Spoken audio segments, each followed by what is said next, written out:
Conçu comme un immense jardin des mondes, il emmène les visiteurs de l'Afrique à l'Asie grâce à ses merveilles architecturales et une grande diversité animalière.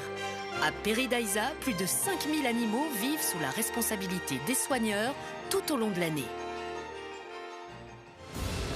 Jack! Hey, salut ma poupée!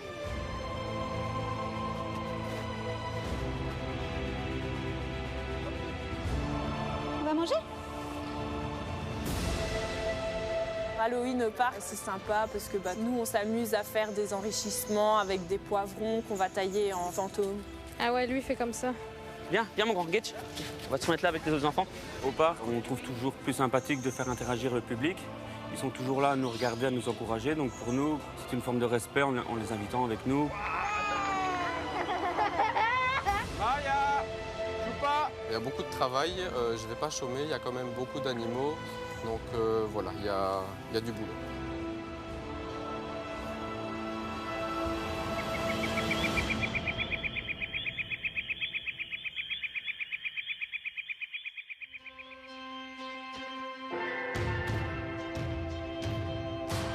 Depuis quelques semaines, Oki et Benji, un couple de gibbons, a élu domicile au parc. Ils occupent une vaste maison reliée à un jardin par un tunnel suspendu de 24 mètres de long. Lors de la première ouverture du sas, Oki, la femelle dominante, s'était montrée plus curieuse que son compagnon Benji, sans toutefois oser traverser tout le tunnel. Mais après quelques jours d'hésitation, puis d'exploration, le couple a fait preuve de courage et s'est enfin décidé. Maintenant, ils en profitent, mais à fond. Ils vont vraiment un peu partout explorer, regarder ce qui se passe. Et c'est vraiment chouette de les voir évoluer tranquillement sur leur nouveau territoire. Hé les loulous, on va aller manger? Jack! Hey, salut ma poupée! On va manger? Hop. Amandine prépare l'enrichissement préféré des gibbons. Elle n'en a prévu qu'un. Il va falloir apprendre à partager. Donc voilà, là j'ai mis l'enrichissement. Normalement, ils vont hyper facilement dessus. Au début, c'était un peu compliqué pour réussir à les faire aller sur leur île. Ils avaient un peu peur de ce long tunnel à traverser. On peut enfin les voir profiter de leur île. Ils l'adorent, ils veulent vraiment en profiter à 100%. Originaires d'Indonésie, les gibbons sont monogames. Oki est celle qui a le pelage le plus clair. Et dans le couple, c'est elle qui porte la culotte. Ce qui semble lui donner le droit de ne pas partager sa gamelle avec monsieur.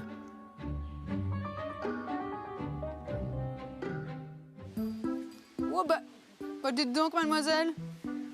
Le Benji peut rien manger.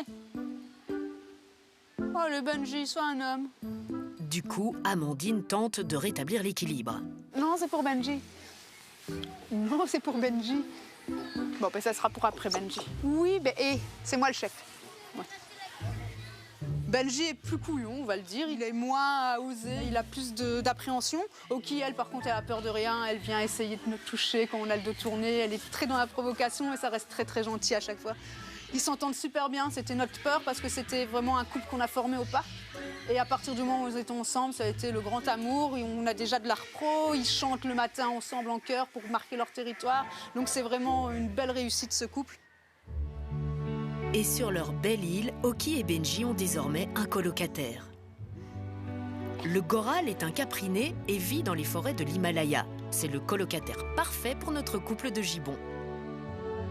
C'est devenu leur super pote, il l'apprivoise tous les jours, ils vont un petit peu lui toucher les oreilles, etc. C'est une chouette interaction d'espèces. Le goral, il apprécie assez bien les gibbons parce qu'ils partagent la nourriture. Les carottes tombent, le goral ramasse et tout le monde est content. Okidoki!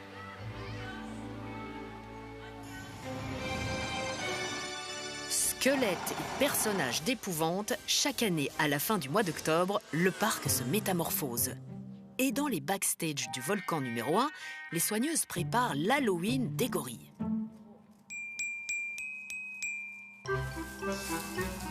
C'est les miens qui vont être plus beaux de toute façon. Tu boudes? Pour cette fête de l'horreur, les soigneuses préparent des épouvantails. On profite de toutes les fêtes de l'année, donc où on trouve les jeux pour Pâques, on trouve les jeux pour Halloween, pour Noël. Enfin, ils participent à la vie de tous les jours comme nous. Chacun va chercher dans son imagination les décorations les plus effrayantes pour amuser les animaux et les visiteurs. On va lui faire quand même des bras. S'il n'a pas de bras, c'est pas grave, c'est Halloween. Atelier bricolage donc pour les soigneuses qui signent un petit retour en enfance. Il n'est pas joli? Ça te plaît? C'est l'atelier bricolage et c'est vraiment à chaque fois avec un bon enthousiasme que l'équipe fait ses enrichissements parce qu'on sait qu'ils vont passer un chouette moment, même si c'est court, mais ils vont bien s'amuser avec, quoi. En famille, bonhomme de paille. Les épouvantails sont terminés. Reste à les remplir de nourriture pour le plus grand plaisir des primates.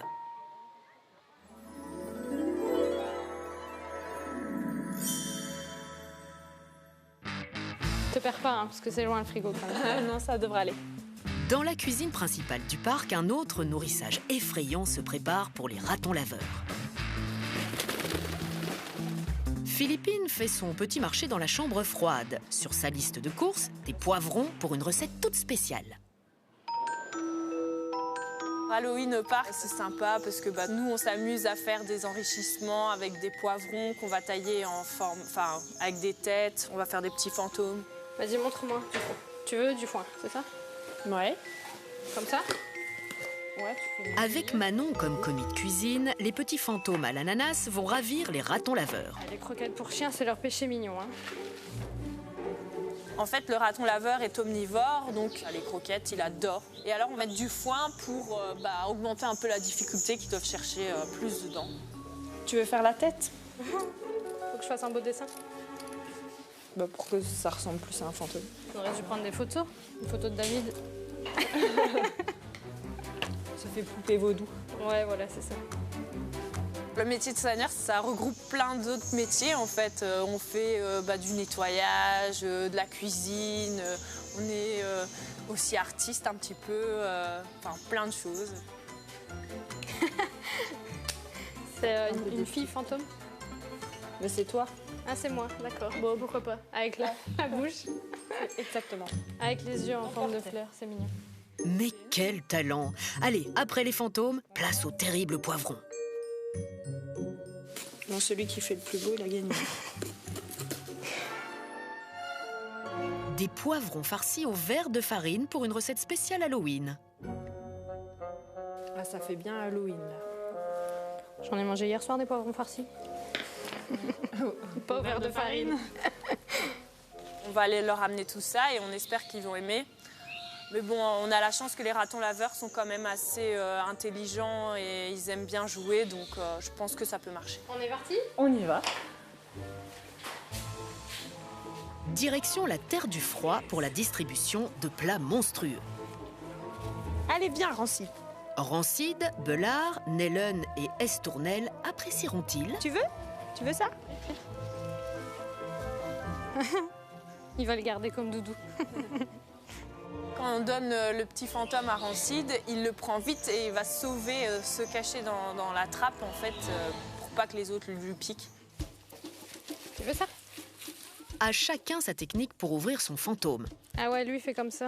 Mais très vite, les croquettes pour chiens à l'ananas sont à portée de tous. Eh ben ça y est, ça a été rapide. Alors lui, Belard, il va commencer tout de suite à s'attaquer, à essayer de l'ouvrir, parce qu'ils ont vraiment envie d'accéder vite à la nourriture, parce que c'est très gourmand. Celui-là? Ouais. Tu tiens la caisse? Oui. Le meilleur reste à venir. Les fameux poivrons farcis au verre de farine. Ça va, Ça va, la tête est du bon côté. Bon, maintenant il faut qu'il vienne voir. Faudrait que Rancid vienne voir. Ah, c'est le meilleur Rancid.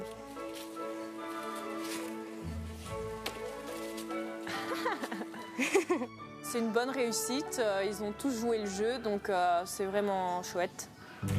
Ah, ça a cédé.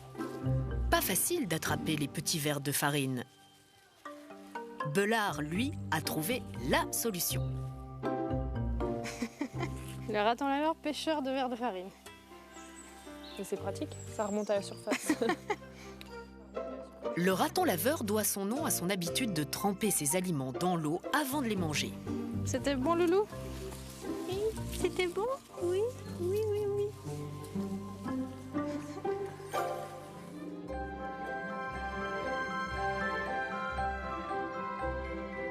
De l'autre côté du parc, devant le jardin de Tianbao, Papy Panda et ses amis photographes attendent la fin de la sieste du petit Ursidé. Qu'est-ce que tu vas faire quand le parc sera fermé? Je vais préparer des boîtes de Kleenex. Tout simplement. Papy Panda est en effet l'un des plus grands admirateurs de la famille Panda et du petit Tianbao. Salut, ça va? Je vais me changer. Durant la semaine d'Halloween, de nombreux visiteurs se déguisent. Jean-Pierre a lui aussi une petite surprise pour ses amis les pandas. Ça va Jean-Pierre? Ça va aller. Ça va aller? Tu dois venir fermer ta tirette ou... Ouais? Attends, j'arrive. Attention à toi. Un petit tour par la boutique et voici notre papy panda de 74 ans transformé en super panda géant. Ça va? Ça peut aller. Vas-y, attends, je ferme la porte et je te guide.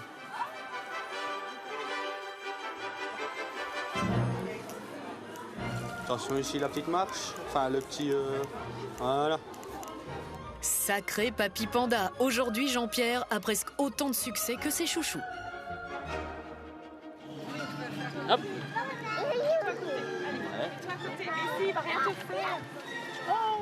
Les enfants sont ravis, les adultes aussi.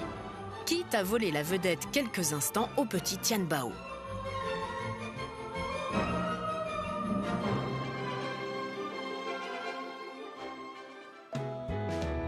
Au Palais des éléphants, Flo et Nicolas ont eux aussi préparé un nourrissage spécial pour Halloween. Excusez-moi, messieurs, dames. Si je peux vous demander de passer de ce côté parce que Mala approche, elle prend de la place. Je vous remercie. Une surprise de taille attend les enfants du public.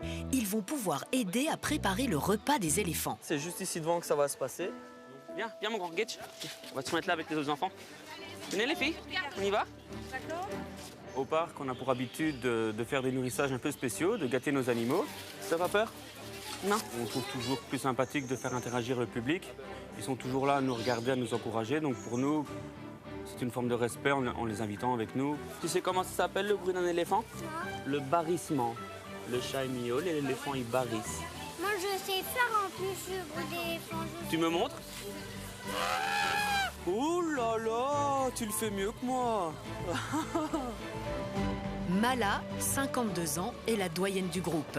Privilège de l'âge, c'est la seule autorisée à se balader dans le parc au plus près des visiteurs. Mala, c'est vraiment la star du parc. C'est même plus qu'un simple éléphant. Pour moi, c'est vraiment une collègue.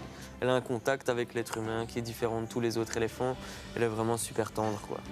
Mamie Mala est rentrée, le nourrissage peut commencer. Voilà, venez les enfants, on va vous apporter le matériel pour préparer ça. Aujourd'hui, les enfants peuvent exceptionnellement entrer dans l'enclos pour distribuer la nourriture des éléphants. Les pépins, il n'y a pas de problème, elles vont les manger. Hop, tiens, tu viens mettre une citrouille? Ce qu'on fait en fait, c'est qu'on prend que des bonnes choses. Évidemment des citrouilles, parce qu'elles adorent les citrouilles, les éléphants, franchement, ils adorent Halloween. On ne se dispute pas pour les carottes, il y en a assez pour tout le monde. Et après, on met des pommes, des bananes, du céleri, des poireaux, tout ce qu'on a sous la main pour leur faire vraiment un bon petit nourrissage. Après, on fait venir les éléphants, on les met en place, et là, ils peuvent se régaler.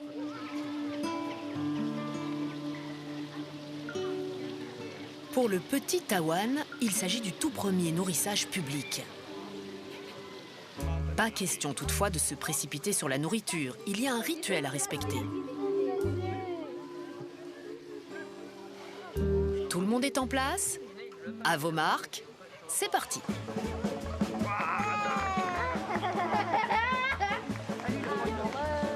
Flo, le soigneur, n'a pas menti. C'est effectivement la fête à la citrouille.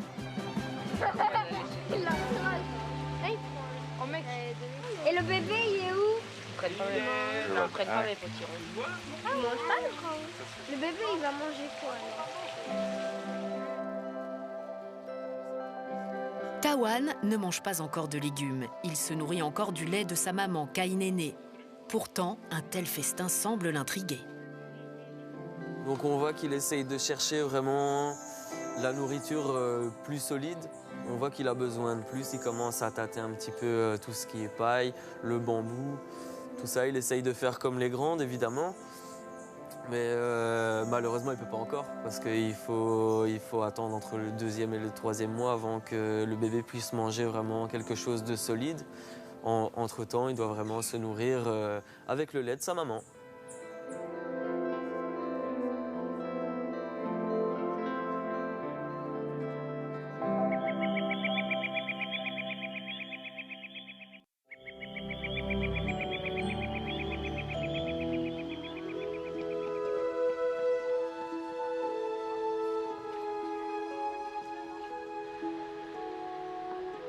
Le soleil va bientôt se coucher et le temps se refroidit.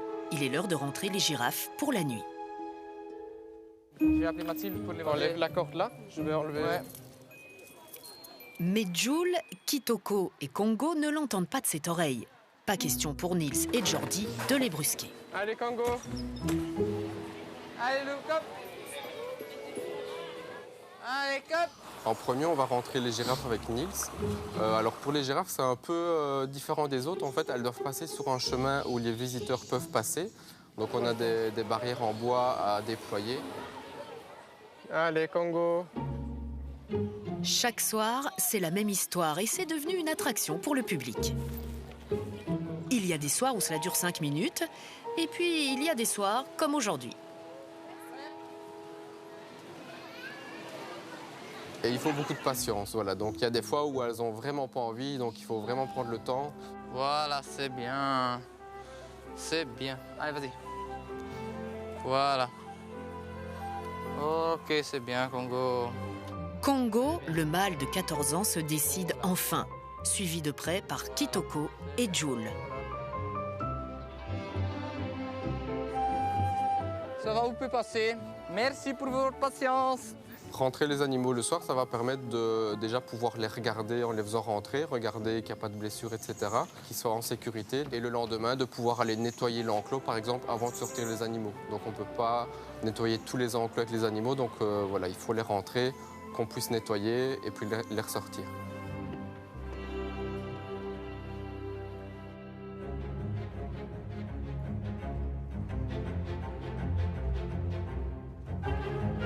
Chez les gorilles, Elodie et sa collègue ont cédé leur place à l'équipe du soir. Antoine et Laurie finissent de remplir de légumes les fameux épouvantails d'Halloween. Ça soit bien résistant, ça reste quand même des gorilles. À mon avis, ça va bien fonctionner, vu que les gorilles ont vraiment tendance à tout arracher, à tout dépioter pour essayer de trouver leur nourriture. Je vais vérifier, les gorilles sont bien à l'intérieur, ne t'inquiète pas.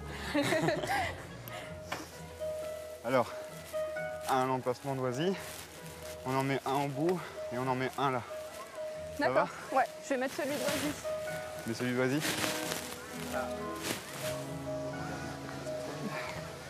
Tant pis.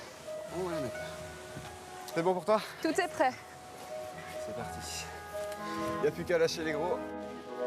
Tout est en place. Oisy, Dayo et Chomari vont pouvoir sortir. Mais quelle sera leur réaction face à ces drôles d'épouvantails? Très vite, Oisy, le mâle dominant, repère notre caméra, pourtant placée à plusieurs dizaines de mètres. Très sensible et intelligent, le gorille peut interpréter l'attitude de l'homme. Il faut donc éviter les gestes brusques. Les gorilles, ils ont une très bonne vue, donc dès qu'Oisy est sorti, il a vu directement la caméra, ça l'a fait un petit peu reculer. Donc comme Oisy était un peu plus en retrait, Dayo et Chomari en ont profité pour manger le maximum. Tant qu'à faire. Il a réduit en purée. Les deux petits en ont chopé le maximum d'épouvantail et de citrouilles, avant que Oisy, étant naturellement le plus dominant par sa taille et son âge, soit détendu et arrive enfin sur le point de nourrissage. À ce moment-là, du coup, c'est Oisy qui a pu choisir tout ce qu'il avait envie.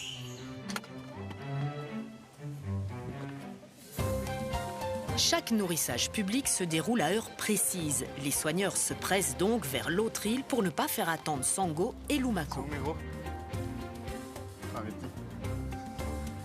Ici, les gorilles partagent l'île avec les colobes, une cohabitation facile avec ces singes au caractère calme. Ici, en colobe occupé.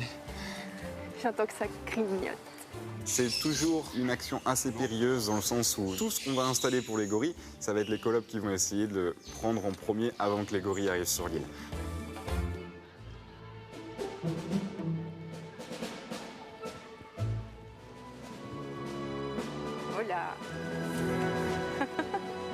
Sango s'est rué sur son nouveau jouet. Rien que pour ça, je suis contente de le faire. Les épouvantails, ils n'ont pas fait long feu. Ils en ont profité pour les arracher et essayer de prendre toute la nourriture. Au final, leur faire des enrichissements, ça nous occupe autant que... Oui, aussi. Oh, le regard. Oh oui, Loulou.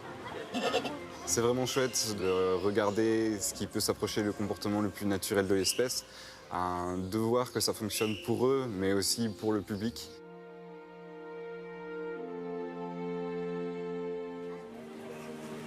Alors que la nuit commence à tomber, Jordi accélère le pas. Ce soir, il est chargé de rentrer une bonne partie des animaux. On a une grosse tournée. Il nous reste les buffles du Cap, les buffles d'Asie, l'hipponin, rhinocéros, taquin et encore quelques autres. Donc voilà, c'est pas encore fini et on se dépêche. Jordi parcourt des centaines de mètres à pied d'un enclos à l'autre. Le parc ne fait pas moins de 65 hectares. On regarde bien que le train n'arrive pas. Il y a beaucoup de travail, je ne vais pas chômer, il y a quand même beaucoup d'animaux. Donc voilà, il y a du boulot. Première halte, les buffles du Cap. Ces animaux n'ont pas vraiment bonne réputation. On les dit dangereux et agressifs. Leurs cornes peuvent mesurer jusqu'à 1,50 m d'envergure. À l'état sauvage, ils vivent en troupeau et ont la capacité de charger soudainement.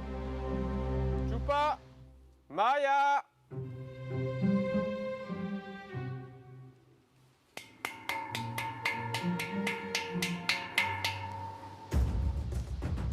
Les buffles du Cap sont classés en liste rouge, donc c'est un des animaux qu'on a dans le parc qui sont les plus dangereux. Donc ça veut dire qu'on ne peut pas avoir de contact direct. Il faut vraiment être vigilant et faire attention. Choupa! Ce que je vais faire, c'est que je vais laisser la barrière ouverte et je vais repasser tout à l'heure voir si elles sont descendues ou pas, pour ne pas me mettre en retard. Quand le buffle dit non, Jordi n'insiste pas.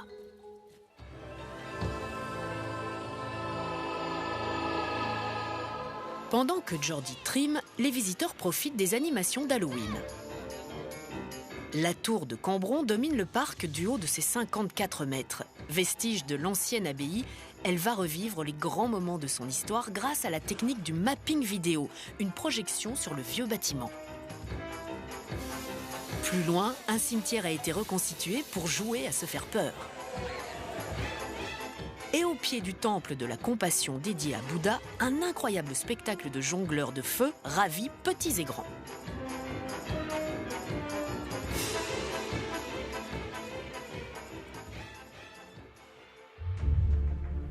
Alors c'est un peu particulier de travailler pendant Halloween. Les gens s'amusent, bon nous on travaille mais on ne sait jamais vraiment à quelle heure on finit parce que bon ça va dépendre des animaux. Donc voilà, une journée n'est jamais l'autre, on ne sait jamais ce qui nous attend pendant la fermeture. Deuxième étape pour Jordi, les buffles d'eau au temple d'Angkor. En Asie, ces animaux tirent des charrues dans les rizières. À Paradise, ils profitent de la boue qu'ils adorent au pied d'un authentique temple balinais sacré. Donc ici on a nos 4 femelles, c'est des sangliers des Visayas. Hop. Donc on a reçu 2 nouvelles il n'y a pas longtemps. Donc c'est les 2 femelles qui ont des boucles au niveau des oreilles. Donc pour le moment elles passent la journée ensemble dehors. Mais le soir ce qu'on fait, c'est qu'on essaye de les séparer pour ne pas avoir de problème. Vu qu'elles sont là depuis pas très longtemps. Hop.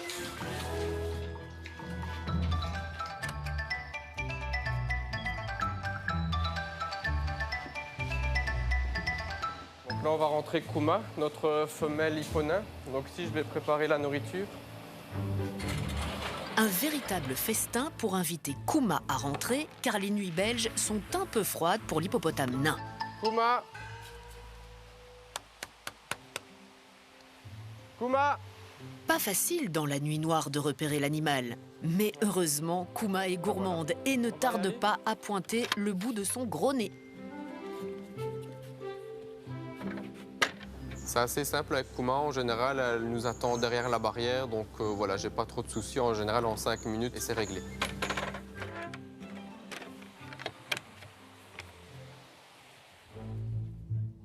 Jordi poursuit sa ronde de nuit. Direction les Potamochères pour la prochaine étape. Hop, voilà.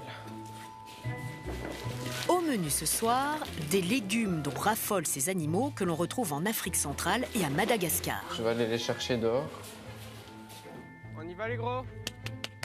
Les potamochères peuvent mesurer jusqu'à 1,5 m et pèsent entre 50 et 150 kg. Okay. Les prochains à rentrer sont les Watusi, des vaches aux cornes géantes qui sont plutôt de bons élèves. Alors elles ouvrent même la porte toute seule, pour certaines. Hop.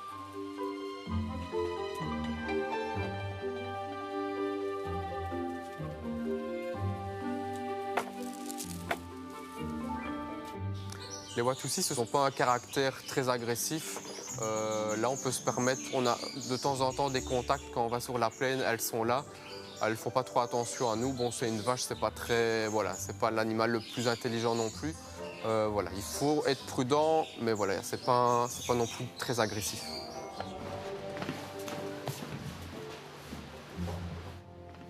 La soirée est presque terminée pour Jordi, en espérant que les buffles du Cap soient rentrés d'eux-mêmes dans leur enclos, bien au chaud.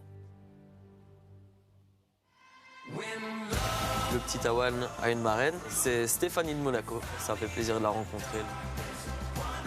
Ça a l'air de marcher, hein, notre petit enrichissement dans le bambou. Il y a vite trouvé le truc. Oui. On a eu des signes avant-coureurs comme quoi elle est en grossesse. Donc ici, elle a le ventre qui a fort gonflé. Généralement, ce sont des signes qui ne trompent pas. Les naissances, c'est toujours un moment super, mais aussi un peu stressant parce que les petits sont quand même plus fragiles. Et donc, il faut toujours faire attention, déjà que la maman s'en occupe bien. Allez les gars, à table, tu montes sur le caillou. Non, non, non, non, non. Non, tu montes sur le caillou.